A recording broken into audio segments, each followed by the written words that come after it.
All right, good afternoon, everyone, and thank you for joining. Welcome to today's conversation on Mission to Workforce, enabling veterans' journey as we honor Veterans Day and reflect on the exceptional contributions veterans make to both society and the workplace. Veterans possess unique strengths, from leadership and resilience to adaptability and teamwork, qualities that can make a significant impact in the corporate world. And so today's discussion will highlight how we can support them and integrate them successfully into our workforce. We'll also address how some perceptions about veterans need to be busted, ensuring they are seen as assets and not outliers. I'm excited to introduce Sajit, the head of e-commerce and the executive sponsor of our employee resource group for veterans, VEER.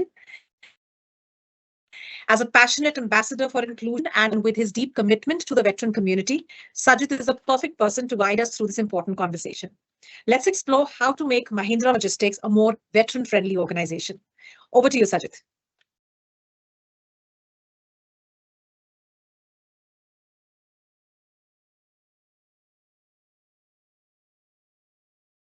Hey, thanks, Supriya. First of all, very happy Veterans Day to one and all who have joined. It's a privilege to be here as an executive sponsor of the Mahindra Logistics Veteran ERG and someone who is deeply committed to the veteran community as a whole. Right?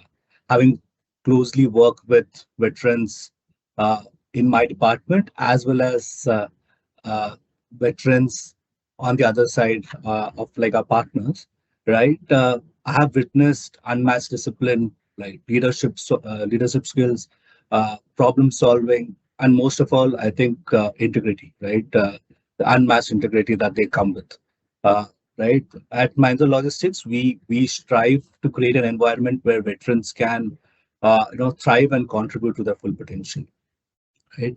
I think today's discussion is more about learning and from the experience of veterans across the board, uh, right? On how do you better integrate? How do you better?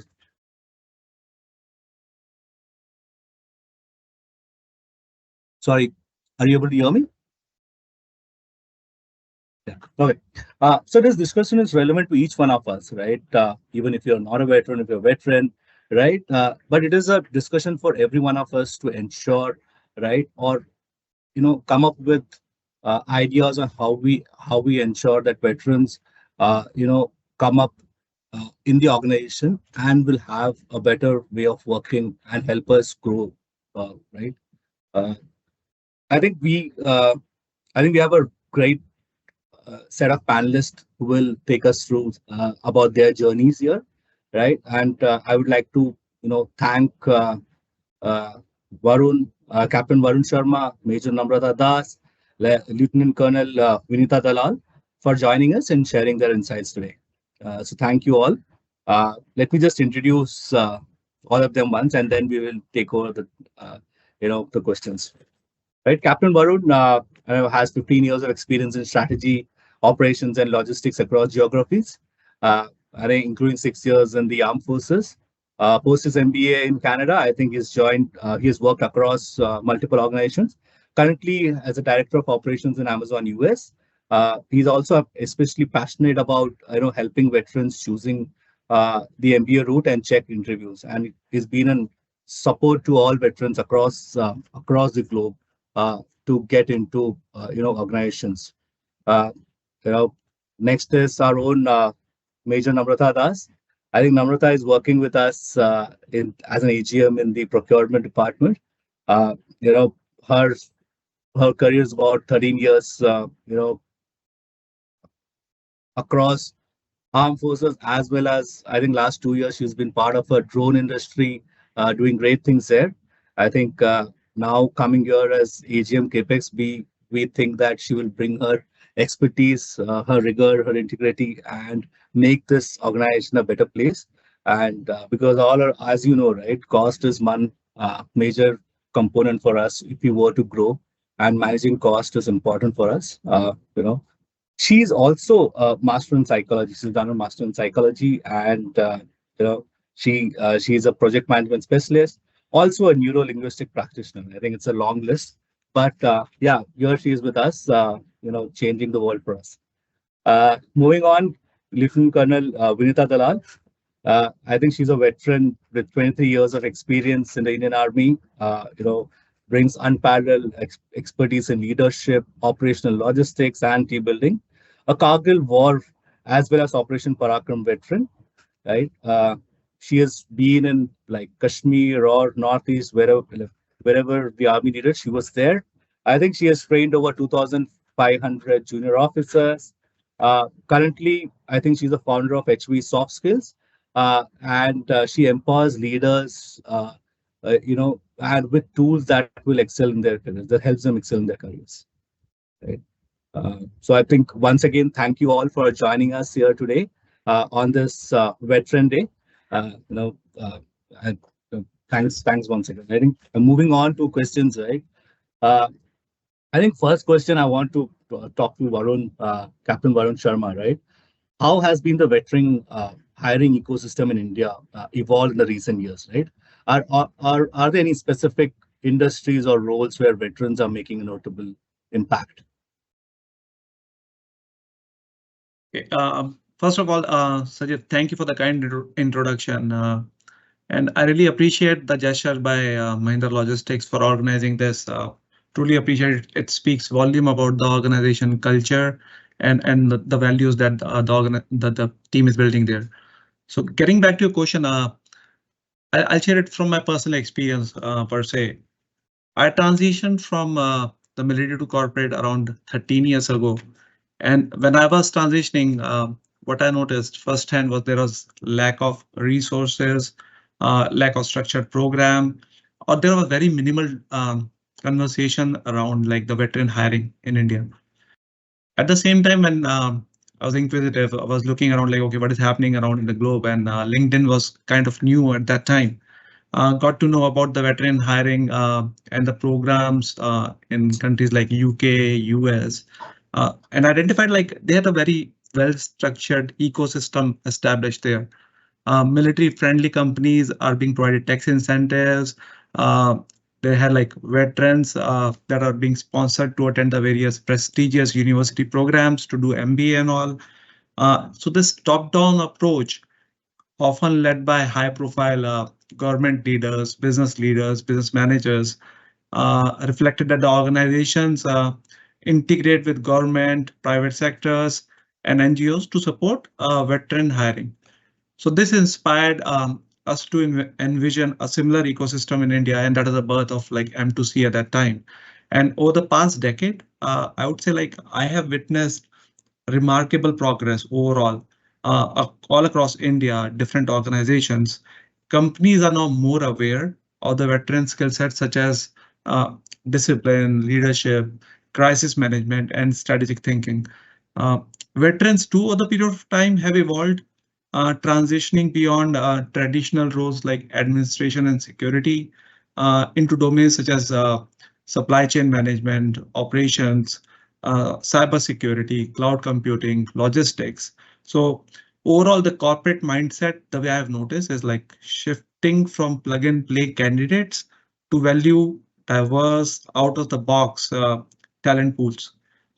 Along with that, looking ahead, I believe veteran hiring will be a key part of the recruitment strategy, and this pretty much reflect like organizations like Mahindra Logistics having these discussions around that. So thank you.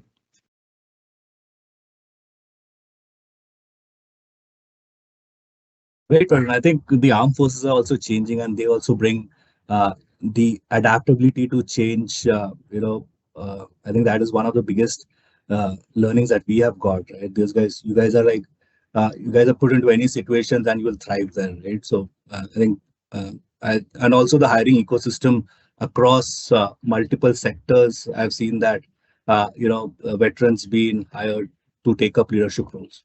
Great. I think apart from that. So, what are some biggest challenges veterans are facing when they move to a Varun, sorry to you again, right? What are some of the biggest challenges veterans face when they move to a corporate role? Yeah, sure. So getting back, as I told you, the landscape has kind of changed, but it has not changed by a lot. Specifically for for the people when you're serving in the armed forces, right?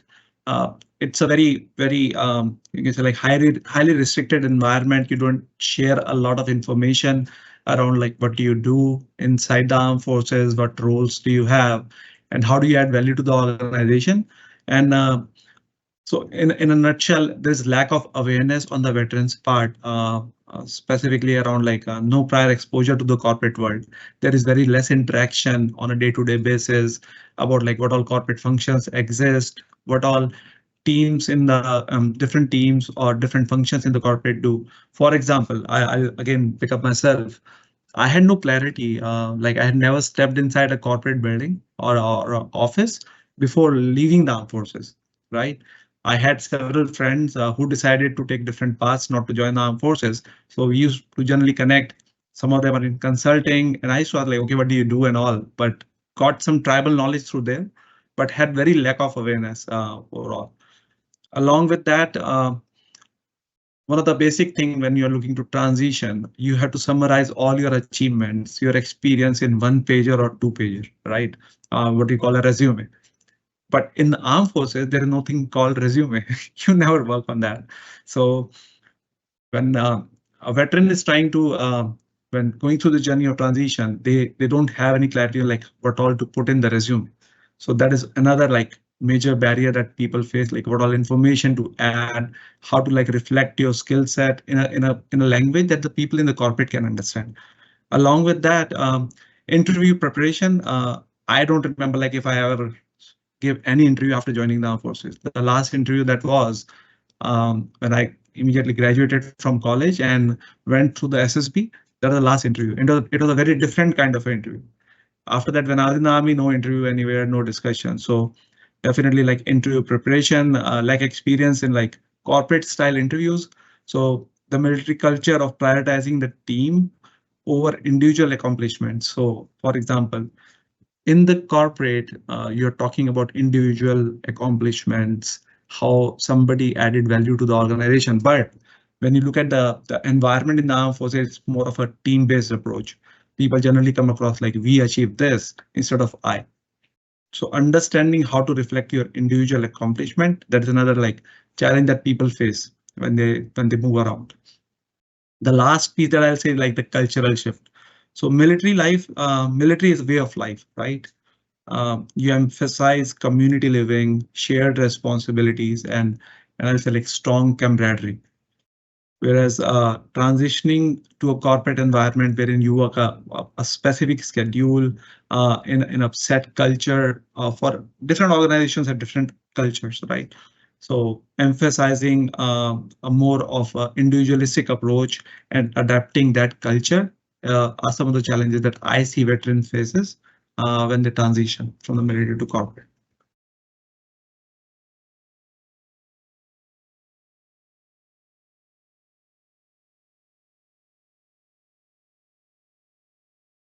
Great. Thank you.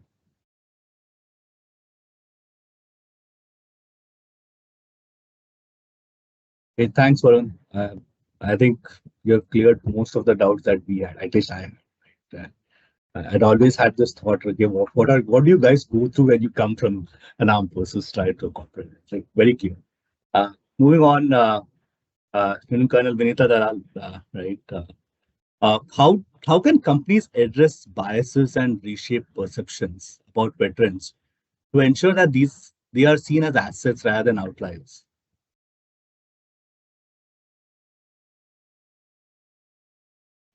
First of all, thank you, Sajit and Neha and the team for inviting me on this panel. And Mahindra Logistics is doing a really great job by, addressing concerns about veterans and focusing on veteran hiring. So, when you see an officer in uniform, what mental image do you form? Tough, rigid, disciplined, robotic, inflexible. So these are the common unconscious biases, I would say, that I've heard about military veterans over the years. And just on the lighter side, whenever I meet my civilian friends, so they would say that, okay, so do you discipline your children also the same way? Do they also get up at 5 o'clock for the thing? And you must be having a very disciplined household. So this is a very common bias which and misconception which people have. And these stereotypes can lead to biases in hiring, team dynamics, and career progression. But I feel that the important question that the businesses should ask is this bias serving me and my organization, or is it letting me go off a potentially large talent pool of experienced and highly competent leaders? So there is a general lack of understanding and awareness among the corporate sector, private sector, and even in fact government departments in India regarding the specific skill sets and the management domain expertise that we possess. And this is because of limited exposure, interaction, perception gap, and cultural differences, as Captain Varun has also mentioned. So I feel the companies can, address these biases and reshape these perceptions by firstly, most important is understanding the military ecosystem. Because when you familiarize yourself with the rank structure, the arms and services, roles and responsibilities within the armed forces, it helps a lot. Then also recognition of distinctions between the army, navy, air force, and the paramilitary forces also. What roles are there and what are the responsibilities? Second, reframing of JDs and screening processes. Again, as Captain Varun was mentioning, I will amplify it more. In many instances, hiring bias starts with the initial screening process where people are, assessed based on their university credentials or a one-page CV.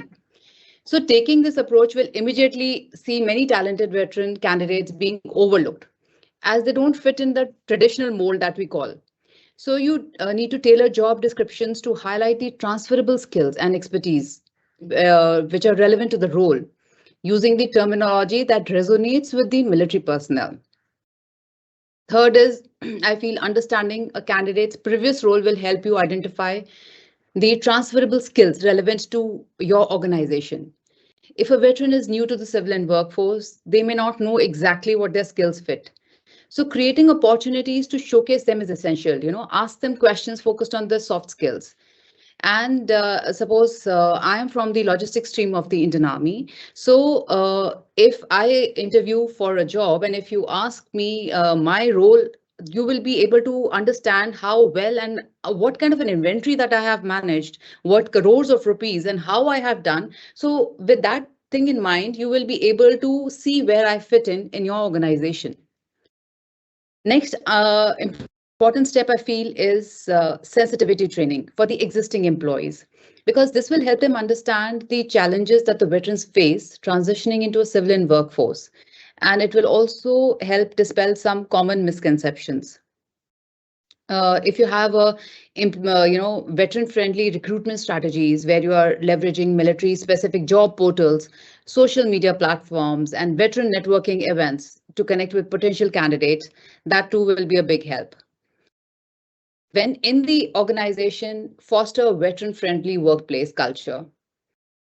A veteran-friendly policies such as recognizing military service and experience during the hiring process. You offer mentorship programs, provide resources to support the unique needs. And lastly, I would say the organizations should measure and track veteran recruitment and retention, because this data can be used to refine the strategies and the identify areas for improvement. This is a complete win-win situation because employers benefit by accessing a capable and loyal and underutilized pool of talent. And veterans, of course, gain the chance to build a new career with so many opportunities.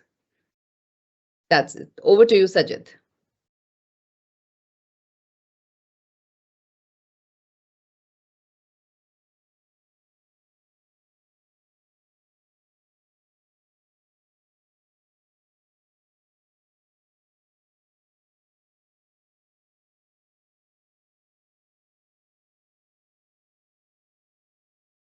Thanks, Vinita. I think you rightly said, right? We have so much of biases uh, when we are doing an interview, right, or when we get the resume at first, right? Uh, Typically, most of the cases that I have seen is when we get the resume, we'll just say, okay, does this fit my current profile, right, or the requirement of a current profile? But so that's the first bias, right? And most of the veterans would not come with an e-com experience, probably, right? They would have similar experience, like you said, right? You manage inventory to a scale of pros and pros. I think that lens, if you put it, probably you will have, a better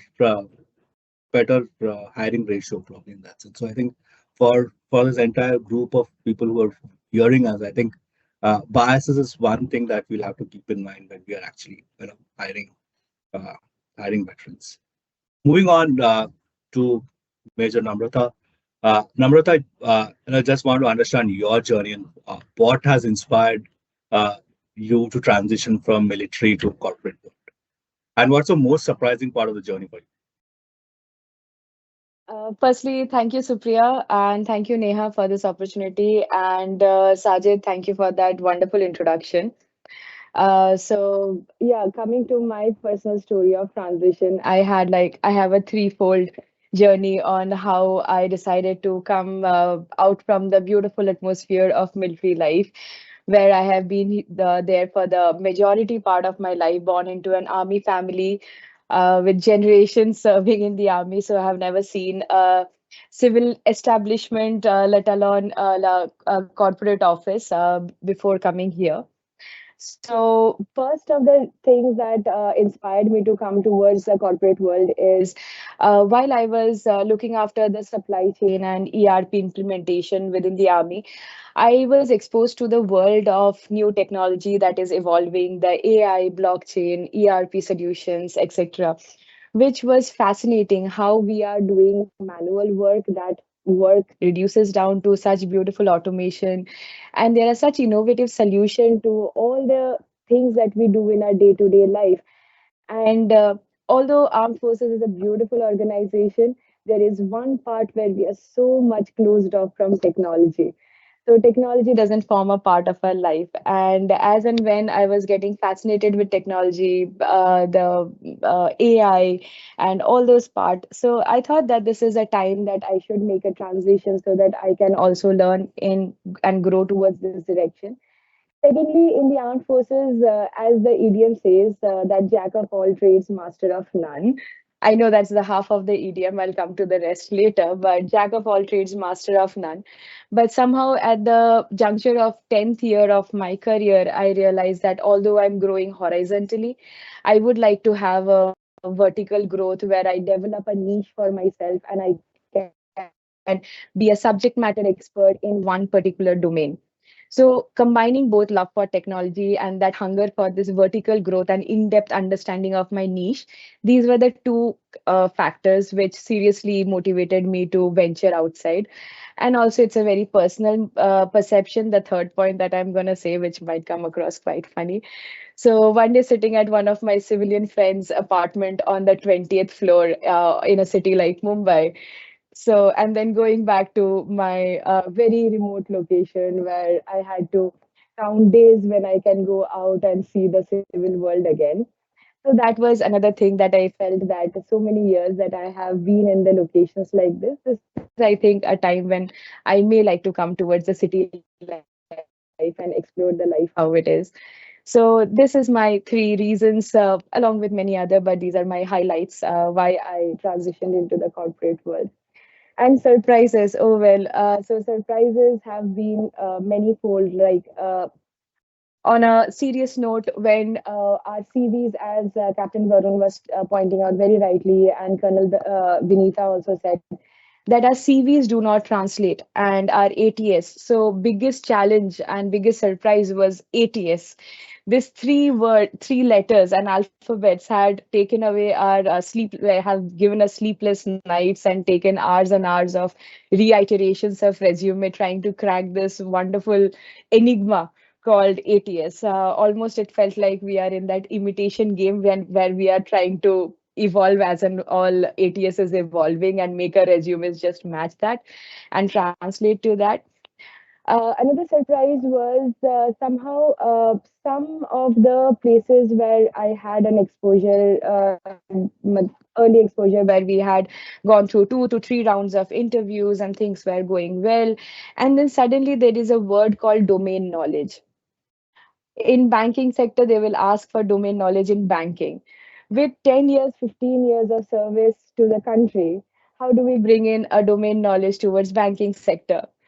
So in these cases, these surprises forms, I understand the genuinity of the question and the need. However, it is very clear on the very first conversation that we may not have the domain knowledge, but as Colonel Vinita very rightly pointed out, it's not our hard skills that matters, it's the soft skill that matters.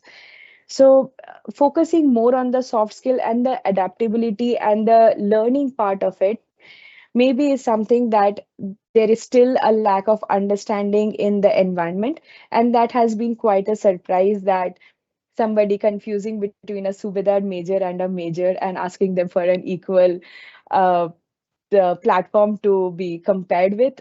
So in terms of even years of experience, so I recently got a resume from a Subedar major. That person has got 24 years of experience. How come you are just a major and you have 10 years of experience?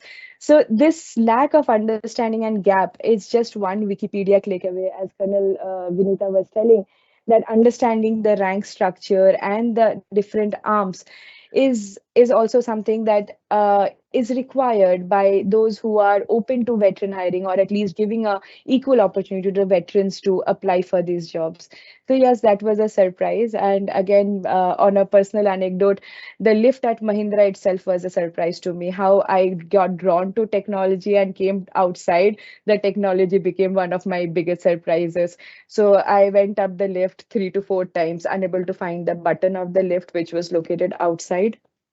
So yeah, surprises have been all around. But yeah, so this is my story in a concise manner. Over to you, Sajid. Thank you for the question.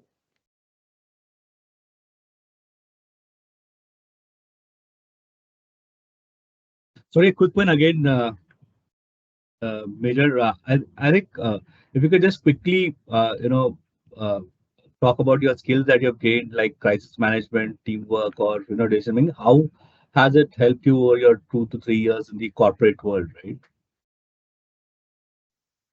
Right, thank you. That's a great question again. So one of the first thing that is the biggest asset that I at least consider that I have is the adaptability, which is there with almost, it is there with veterans. Adaptability, now completing the idiom that I started with: master of all trades, jack of all trades, master of none, but is often better than being master of only one. So since we have done so many roles together, it is actually becomes an asset for us to zoom out of our particular department and understand how the business works. If a particular department, finance, is behind procurement to generate a particular document, we understand why they are doing that. If HR is telling this is the manpower we can provide and you have to make do with that, we have heard that several times in our service, that you have to get a certain area cleaned but you don't have the workforce. The biggest complaint of any army officers or any army people in the managerial position, if we translate, is manpower is not there.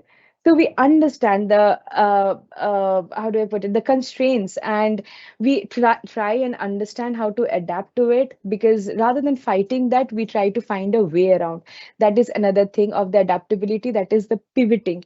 We are never stuck on one particular idea or one particular plan. Generating a plan B, plan C, plan Z maybe comes as a second nature to us. So adaptability is a very big transferable soft skill that has always been in handy with me. Second is teamwork. Coming from the armed forces, as Captain Varun very rightly pointed out, it's never I have achieved this KPI, we have achieved this KPI. So in day-to-day life also, as I am a very big believer in NLP, neuro linguistic programming, so if we incorporate certain words in our life, it changes the way we work also. saying the word we regularly over a period of last 10 years, 13 years, 20 years gives us a mindset that I am not supposed to succeed by myself. We are supposed to succeed as a team. So building that teamwork always has been a very big asset to us. Understanding interpersonal conflict that will happen. Any two people working, living, breathing together will have conflict. The aim is not having conflict. The aim is a conflict resolution. So the very idea that we know कि साहब इसने ये बोला साहब उसने वो बोला है, from that place coming to that understanding where we were literally like a teacher in kindergarten school, like it's okay, he has said that, but let's do this. So these kind of compassion, empathy, hearing people out, understanding, being like that one approachable person with whom one can come and at least say that these problems are happening. I might not be able to solve the issue, but I can always give them a hearing ear, and sometimes that solves a lot of problem and lot of grassroots issues. Third is decision making, I believe. There is a very beautiful saying that we all believe in from the armed forces is taking the right decision is not always important. Taking a decision is important. It's not always like, focus on the right decision. Just take a decision, have conviction. And the most important part is have accountability of the decision. So when your team members, your department, your interdepartmental people see that you take decision and there is no pending follow up with you, the work progresses. It may be a no from me or a yes from me, but there is a follow up. There is no ambiguity. Oh, I had sent that mail. What happened to it? Do I follow it up? That doesn't happen. So we take a decision, we take accountability of it. And being on a managerial position or a senior, mid-level senior management position, when we take our ownership of our own decision and accountability, even our team members know that it's okay, even if we are taking something which might not be the idealistic route, but at least we are not alone in this journey and we'll work together and find a solution to it.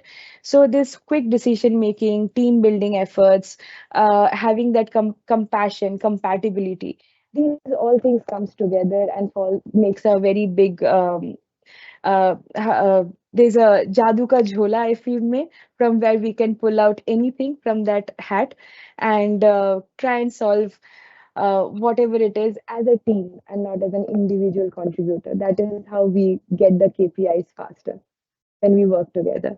So yeah, that is how I'll say that the things that the Right. value system that has been built and groomed within us is transferred into the corporate world. Over to you, Sajid.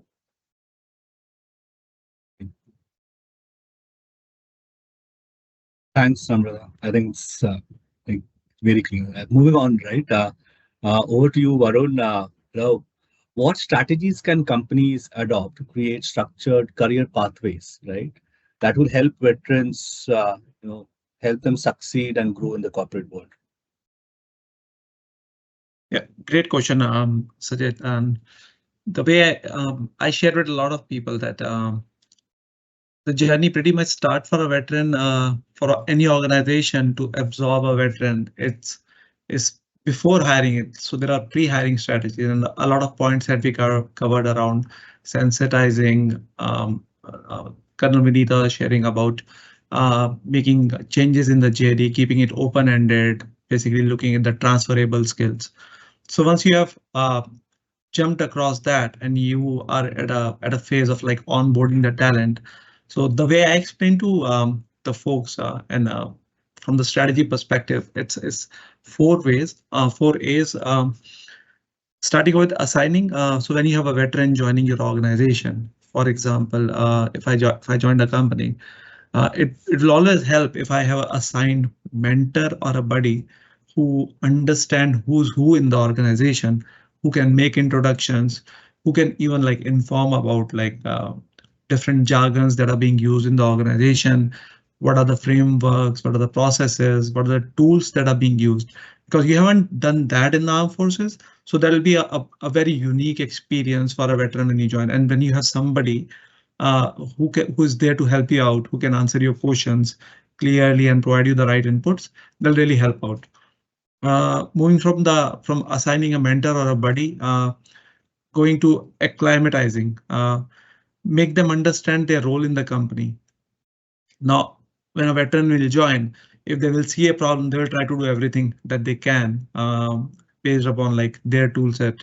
But understanding like what is their role, helping them understand like what is their role in the company, communicate the roadmap for the professional growth, and have regular performance and feedback provided to them, specifically in the initial phases. The initial 5 to 6 months plays a big role for a veteran to understand like how are they doing in the organization, who are they're supposed to meet, and what their goals are. Then accommodating, make other teams sensitive around the veterans. So for example, in the corporate, like we get used to some specific organizational specific jargons, and I'll give you my example. I used to attend like a couple of meetings. It was mainly about the KPIs, and there's one KPI called NPLB. And my military mindset used to go NPLB like November Papa Lima Bravo. What does that mean?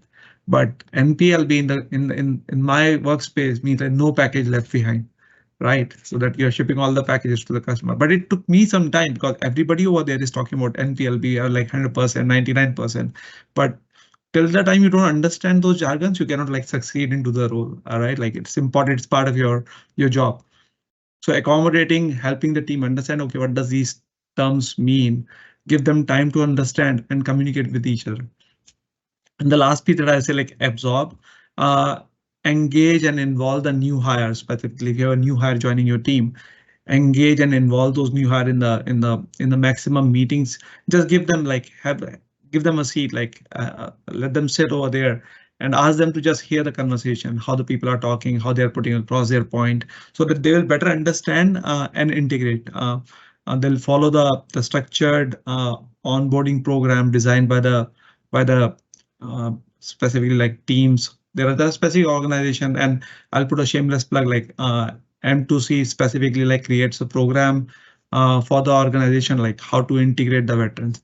So once you have onboarded the veterans, then comes the talent development part, right? Like once you have provided them the scope, the role, everything, and then from there, like there are 5 different ways, steps that we particularly say, like have a clear and focused talent development plan. Like what does the initial few months for a veteran looks like? What are the checkpoints? After 3 months, they should be able to do this, and that.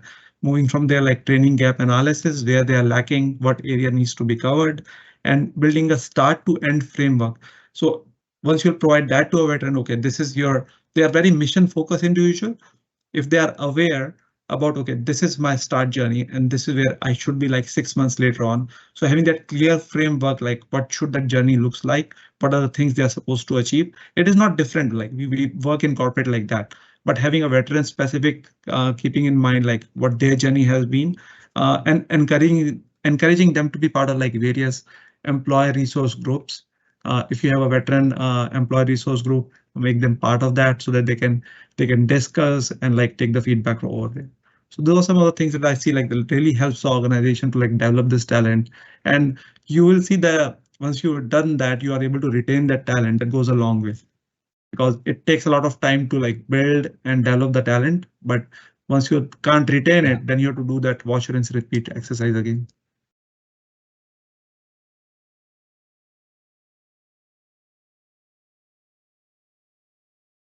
Yeah, over to you, Sajit. Thanks for very insightful. And moving to Lieutenant Colonel Vinita Dalal, right?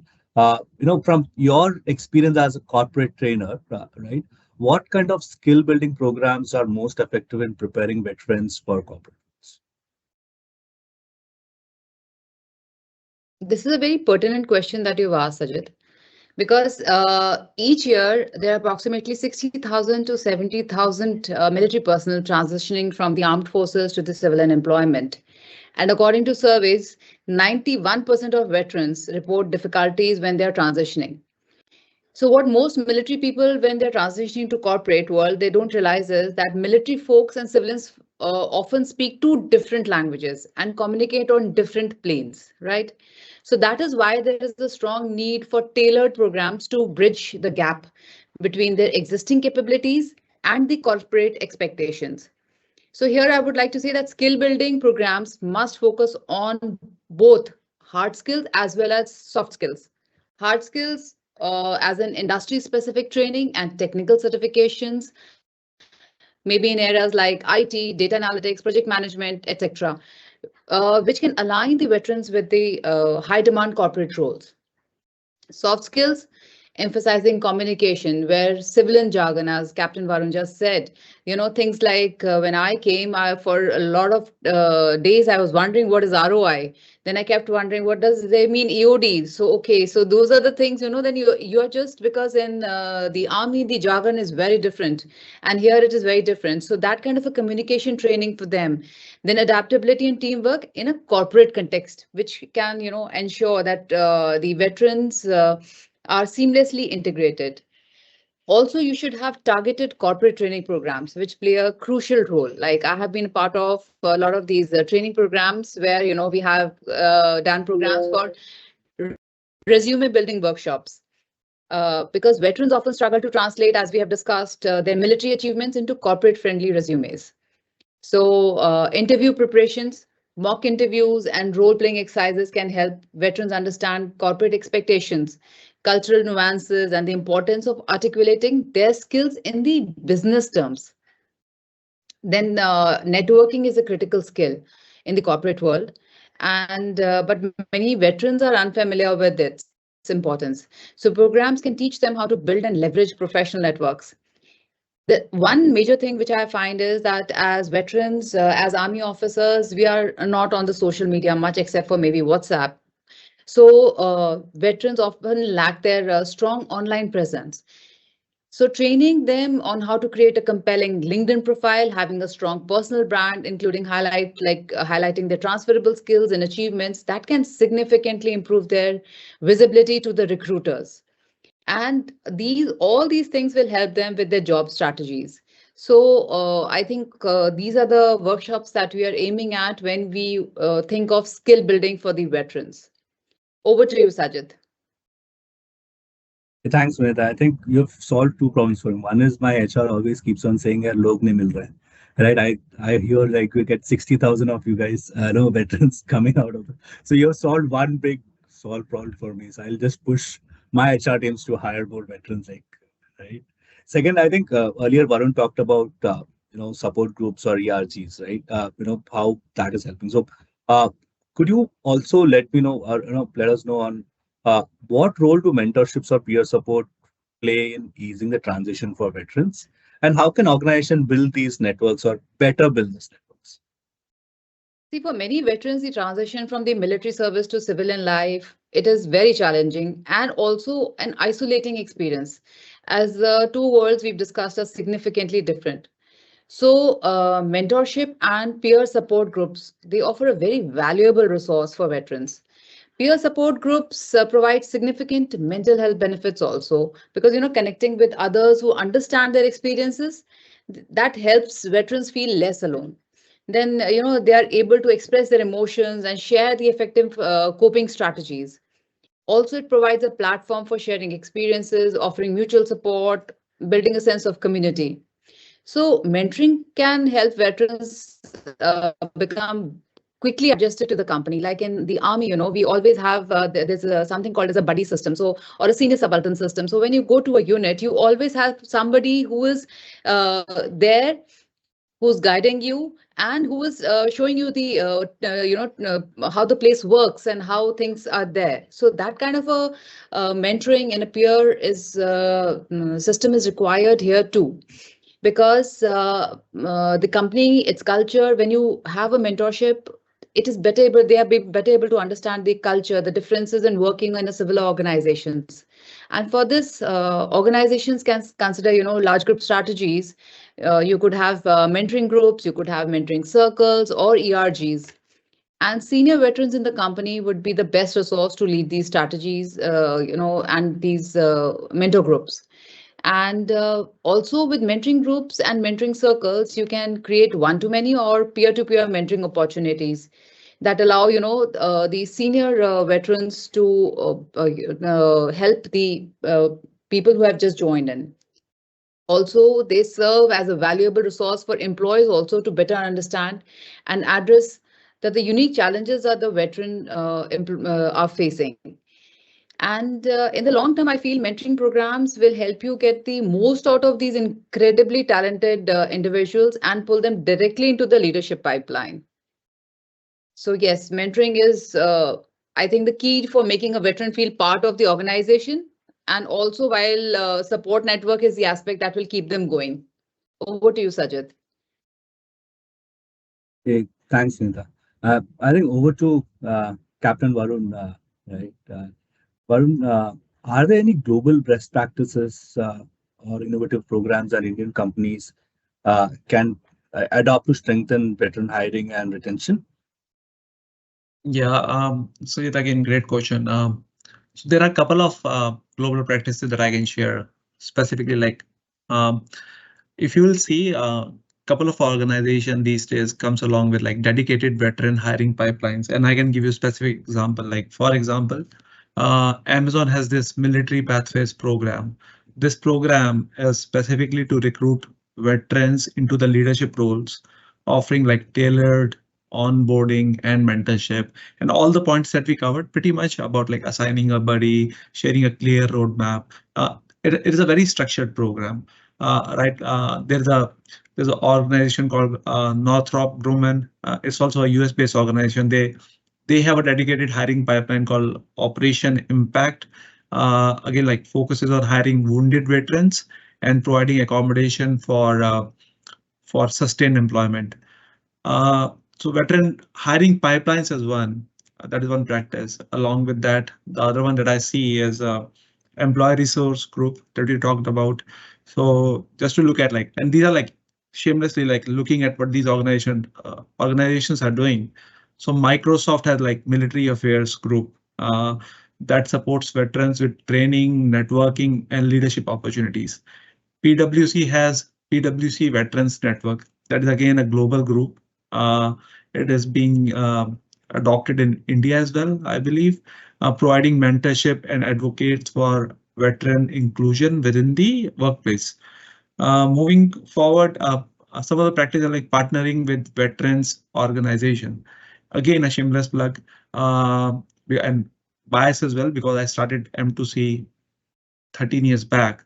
So collaborate with veteran focus organization, which are specifically focused on veteran transition into the corporate and who are like educating both side of the fulcrum, veterans as well as the corporate. Looking at like the transition and the onboarding programs, there are organizations across like uh, in US, UK specifically, like SAP Veterans to Work program. Then JP Morgan has a military veterans internship program, leadership development for veterans.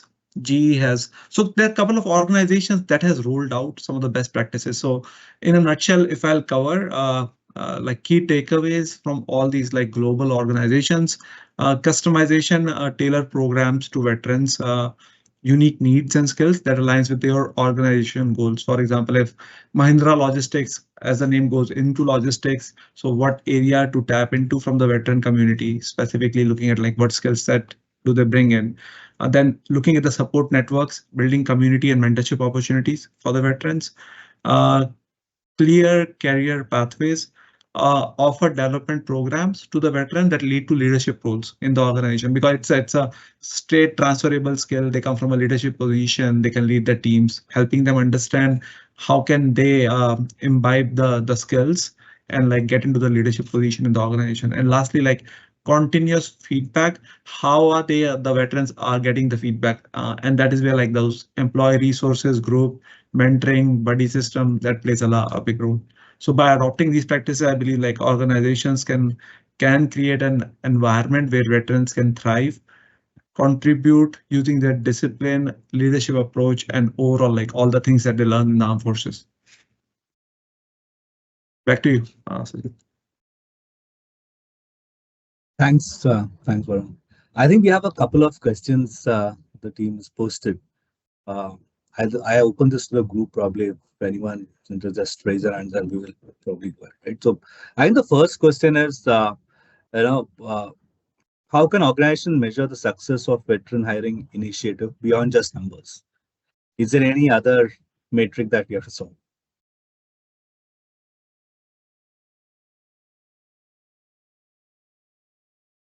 Uh, Supriya, probably you could also pitch in here.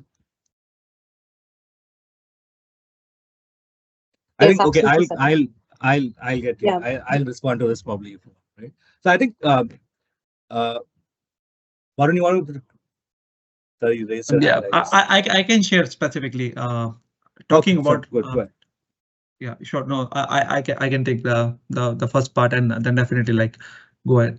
So the way I look at it, like specifically, a success of this program is mainly around like the talent retention. So how is the attrition happening specifically for the workforce that you are onboarding? How are you seeing like how those folks cycling out? Like what is your retention level? Is there a regretted attrition that you're seeing? Why people are leaving the organization? So attrition is one thing that I specifically look at, and that is predominantly from the talent perspective. The second goes like the normal business results that we achieve. How is the results that are being, how are they progressing through different levels in the organization? What is the overall progression in the organization? So those are some of the things that I would look at, and my current present organization focus on these things specifically for the veterans talents. Back to you. Thanks, Varun.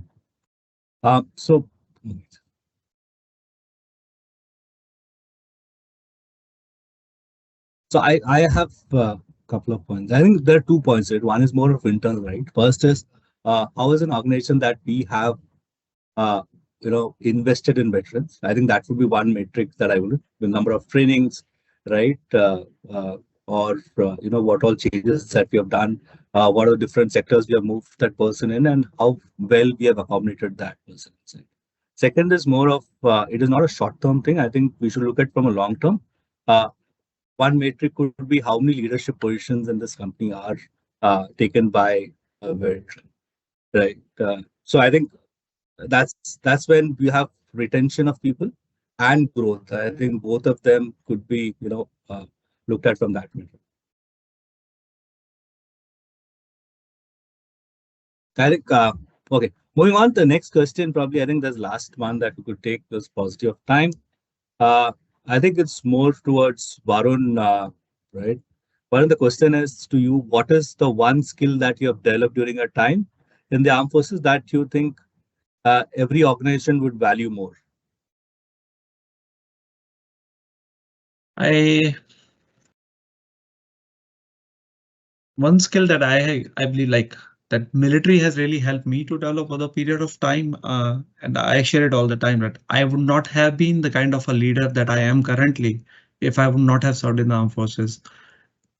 Army taught me how to be more empathetic, how to be more sympathetic, how to be results driven, and also respect the people that are working around me.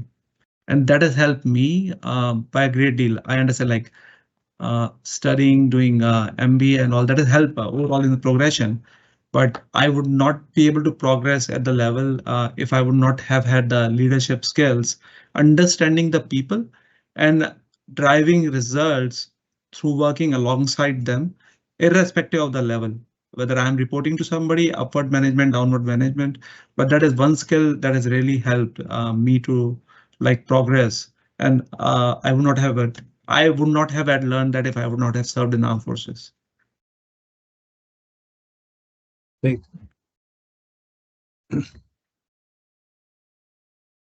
Great. Thanks, Arun. Any points from? I think that same question can be applicable to both Vinita and Namrata both, right? You guys have something to say?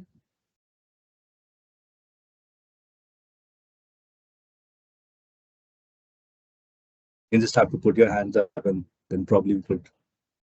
Yeah. I also completely resonate with the sentiments of Captain Varun. Whatever we are today, the personality that we are today, we are adaptable, we are resilient. You put us in any situation, we know how to get the results out of it. And the leaders that we are today, we can lead any team, whether it is 2 people or 100 people, and we can give you results. That is all thanks to this beautiful institution called Indian Army. In fact, a lot of people have asked me once I came into corporate training and I've been conducting programs for the PSUs and other corporates that have you done some training for this? Have you taken some certifications? I said, no, I haven't because I've been trained by the best institute in the world, and that is the Indian Army. So I completely resonate with what Varun had said.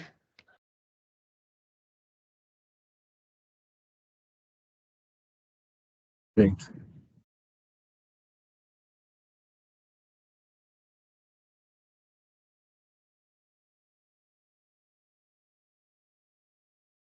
Yeah, so adding on to what Okay, sorry. Uh, I think we have short of time. Uh, we have just 2 minutes. Namrata, we'll give you 1 minute more. Yeah, completely on the lines of what Captain Varun and Colonel Vinita has said, that you give us a task, we will say yes, and then we will find out whichever way it is possible to get it done in the timeline given before in hand. As we say, early but not later than. But yes, we will get it done. So result is one of the main focus that we have been trained on, and we are not managers, we are more of leaders, and that is the value system that has been instilled within us. Thank you. Over to you, Sajid.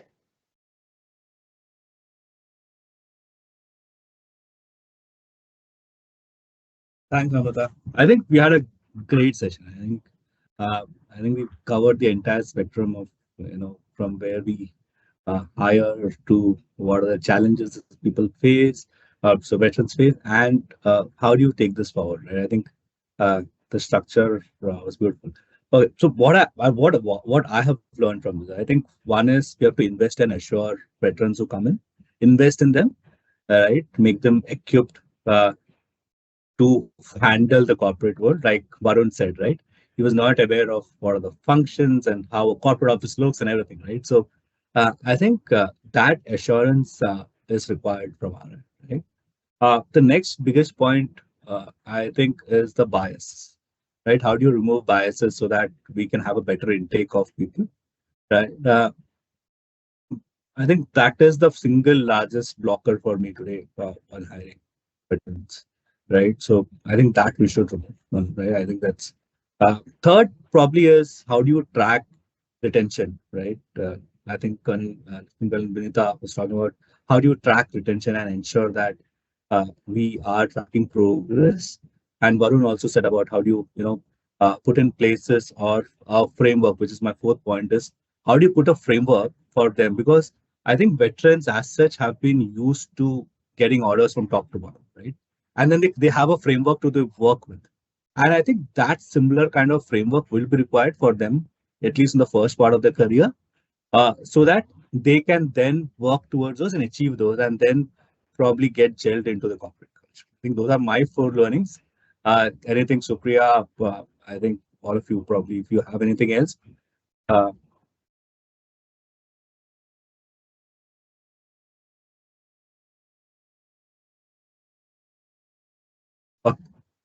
uh, I think I think we have just crossed time. I think uh, I'd like to thank uh, all the panelists and all the attendees. I think we had more than 170 attendees here. I think it's being a holiday. Thankful for all of you to join the panel discussion and also the panelists.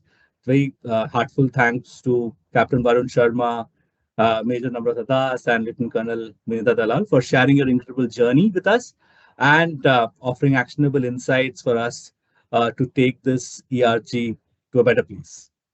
So thanks all of you.